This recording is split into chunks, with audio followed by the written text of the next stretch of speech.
حضور میں کوئی شک نہیں۔ ایک دن آ کے کہنے لگا کہ بتائیے میری مٹھی میں کیا ہے؟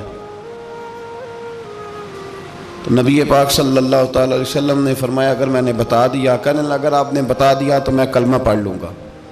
حضور نے فرمایا میں نے بتا دینا ہے پر تو نے کوئی نہیں پڑھنا، میں بتا دینا ہے۔ کہا بتائیے، تو حضور نے فرمایا چل سودا کر لیتے ہیں، اگر جو تیری مٹھی میں ہے وہی بتا دے پھر تیرا کیا خیال ہے؟ تو نبی پاک صلی اللہ تعالی علیہ وسلم نے کہا کیا بھائی ابو جہل کی مٹھی میں؟ تو اس کی مٹھی میں کنکر تھے، کنکروں نے کلمہ پڑھنا شروع کر دیا۔ جب کنکروں نے کلمہ پڑھا، پتھر تھے وہ، انہوں نے کلمہ پڑھا، ابو جہل نے وہ کنکر زمین پہ پھینکے کہنے لگا اوہو تیرا جادو تو پتھروں پہاڑوں پہ بھی چلتا ہے۔ اب جملہ کہنے لگا ہوں سمجھ لینا، ابو جہل گوشت کا آدمی تھا، کنکر پتھر تھے، پتھر کلمہ پڑھ گئے۔ گوشت پوشت کا آدمی تھا پر کلمہ، کیونکہ یہاں کیا تھا؟ شک، اس نے آگے نہیں بڑھنے دیا۔ گوشت پوشت کا شخص ہو کے پتھروں سے آگے نکل گیا، نبی پاک صلی اللہ علیہ وسلم کی خدمت میں آیا۔ بلکہ وہ جو یہودی والی روایت ہے اس کے پس منظر میں بھی بعض محدثین نے لکھا ہے، اس کو بھی اسی نے بھیجا، کہنے لگا جاؤ نبی پاک سے جا کے کہو اگر وہ درخت آپ کا کلمہ پڑھے تو میں بھی پڑھ لوں گا۔ درخت، اب درخت ہوتے تو جاندار ہیں پر کلمے تو کوئی نہیں نہ پڑھتے، درخت سے بھی تو انسانوں سے کلمہ پڑھنے کی بات، اگر درخت پڑھے تو میں پڑھ لوں گا۔ نبی پاک صلی اللہ علیہ وسلم دور بیٹھے تھے، درخت دور تھا، اور امام سیوطی علیہ رحمہ نے لکھا ہے درخت بھی کیکر کا تھا۔ نبی پاک صلی اللہ علیہ وسلم نے فرمایا اس یہودی سے کہ تو جا کے درخت کو کہہ کہ تجھے نبی پاک بلاتے ہیں۔ فرمایا میں گیا تو پھر تم نے کہنا جادو کر کے بلایا ہے۔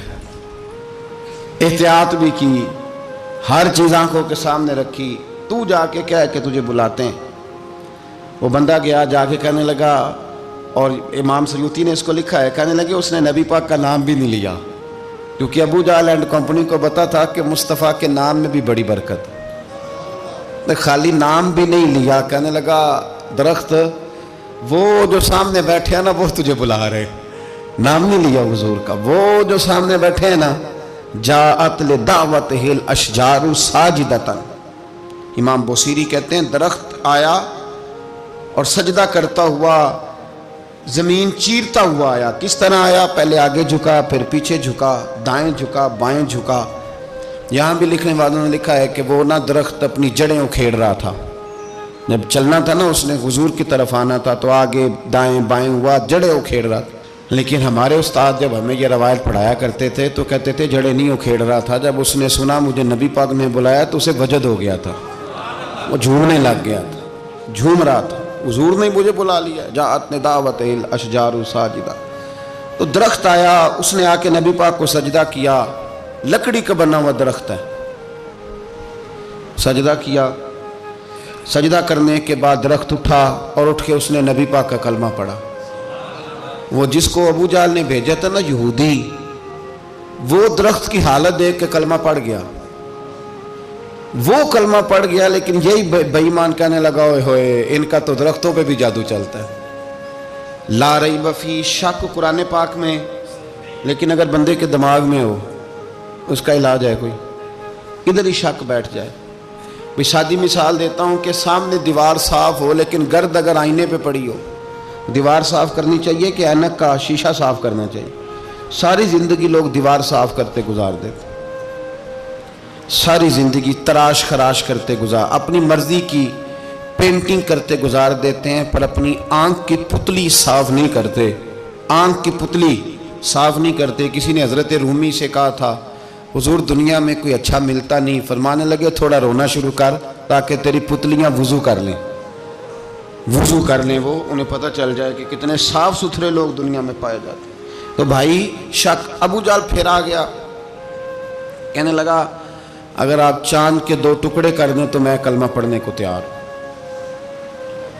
اچھا یہاں بھی بڑی مزے کی بات ہے، اللہ نے پہلے کہہ دیا نبی پاک کو کہ ان الذین کفروا سواء علیہم انذرتہم ام لم تنذرہم لا یؤمنون۔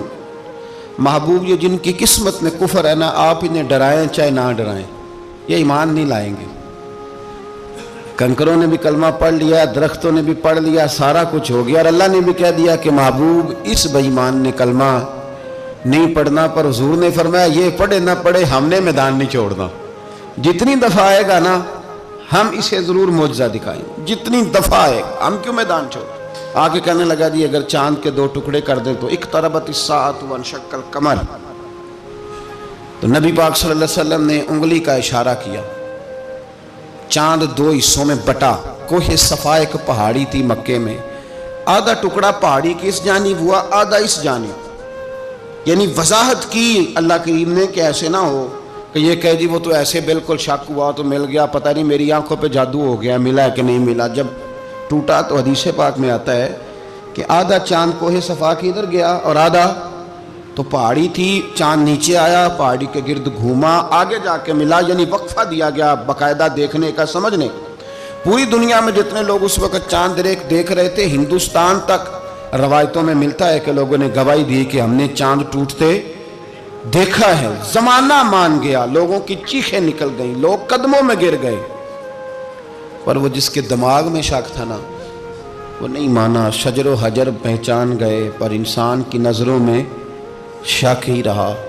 دنیا میں سب سے مجبور، کمزور، بزدل، کم فہم بندہ وہ ہے جس کے دماغ